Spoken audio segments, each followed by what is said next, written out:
De novo, ó, uma questão que você já olha para a resposta é algo algébrico.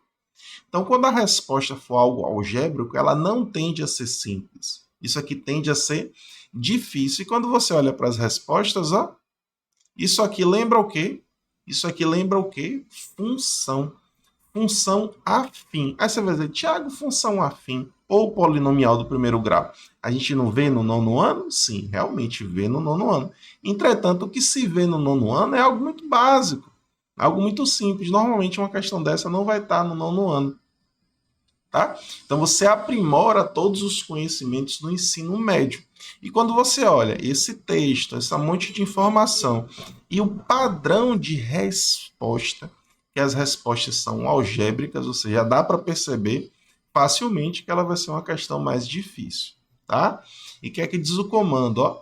A equação que relaciona as medidas das alturas y e x é dada por. Então ele quer saber uma relação entre y e x.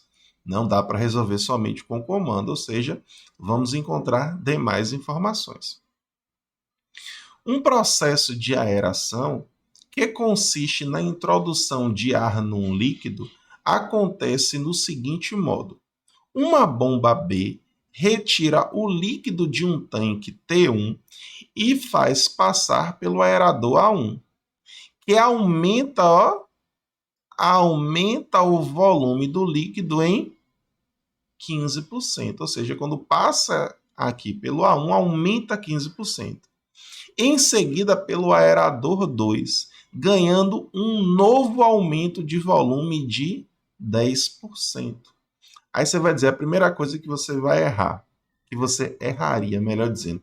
Aumentou 15, depois aumentou 10. Aumentou 25. Não. Isso aqui se assemelha a uma capitalização ao regime de juros compostos. Aumentar 15%, depois aumentar 10%, não aumentou 25%. Esses 10% que aumentou é do novo volume. Então se atenta a esse detalhe, tá? Ao final ele fica armazenado num tanque T2, de acordo com a figura, certo? Então o volume sai de T1, passa por A1, aumenta o volume, passa por A2, aumenta de novo o volume e chega lá no tanque T2. Obviamente que esses volumes não são iguais, tá? Por quê? Porque aumenta o volume duas vezes.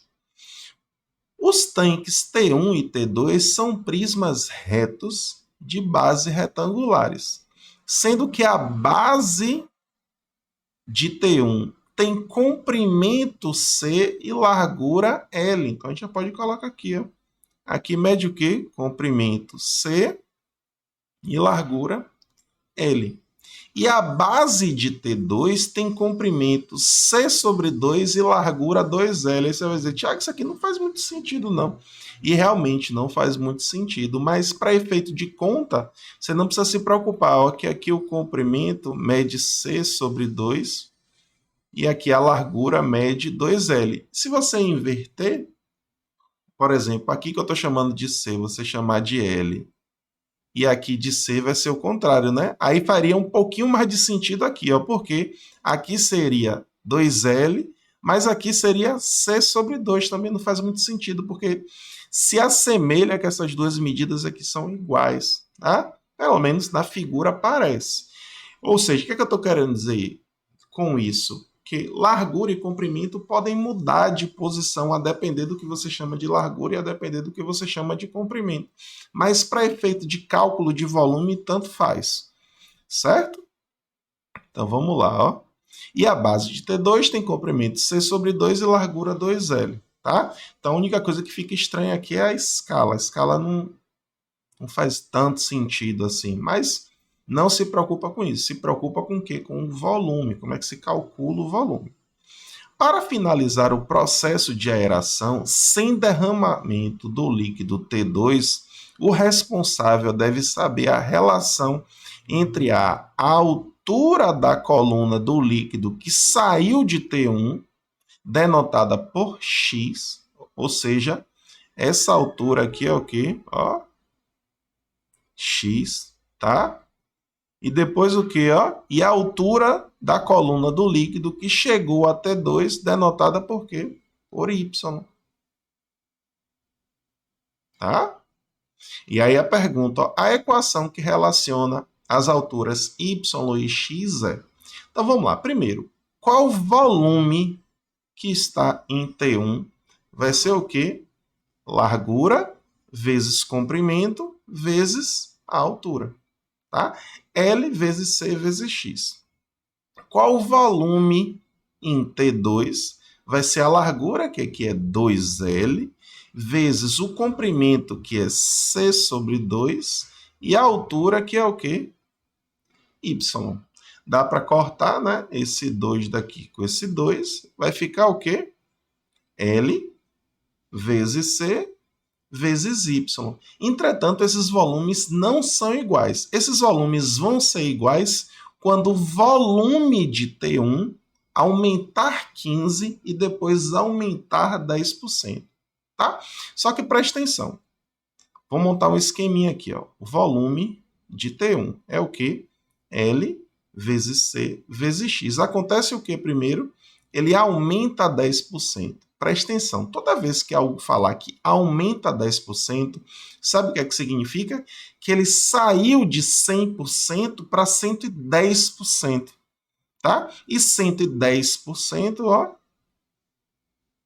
é a mesma coisa de 110 dividido por 100, e 110 dividido por 100 é a mesma coisa que 1,1. O que é que eu estou querendo dizer? Se algo aumenta 10%, é só você multiplicar por 1,1, tá?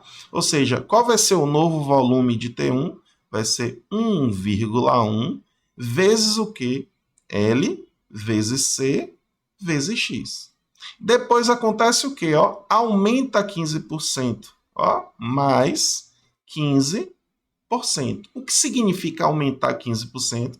Significa que ele saiu de 100% para 115%. E o que é 115%? O mesmo raciocínio. 115 dividido por 100, que dá 1,15. Ou seja, algo aumentar 15% significa que você está multiplicando por 1,15. Ou seja, vai ser o quê?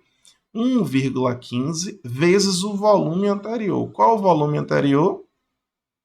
1,1 vezes L vezes C vezes X. E você dá para arrumar 1,15 vezes 1,1, faça a conta, tá? Fica 1,265 vezes L vezes C vezes X. Ou seja, esse aqui foi o volume que chegou aonde? No tanque T2. Ou seja, o que é que eu tenho? Ó? Qual o volume em T2? C vezes L vezes Y. Só que eu posso escrever ele de outra forma, que foi essa daqui, ó. 1,265 vezes quem? Ó, vezes L vezes C vezes X. Vezes L vezes C vezes X. Tá? Como isso aqui, ó, a gente pode enxergar como uma equação. E tá tudo multiplicando, você pode cortar esse C daqui com esse C, esse L com esse L, sobrou quem? Y igual a 1,265x. Pronto, encontrei a relação entre as alturas. Resposta correta, a letra A. Deu para perceber que é uma questão capciosa, por quê? Porque ela tem muitos detalhes. E o que normalmente muitas pessoas fariam, com certeza marcaria a letra B como resposta. Por quê? Aumentou 10%, aumentou 15%, 25%. O que significa aumentar 25%? Significa que ele saiu de 100 para 125. E o que é 125%? É 1,25. É exatamente o que está aqui, ó. 1,250 e 1,25 é a mesma coisa. Só que não é assim. Tá? Então, quando você perceber que uma questão, a resposta é algébrica, que é um assunto que você vê no ensino médio, saiba, é uma questão que vai ser considerada difícil. Tá?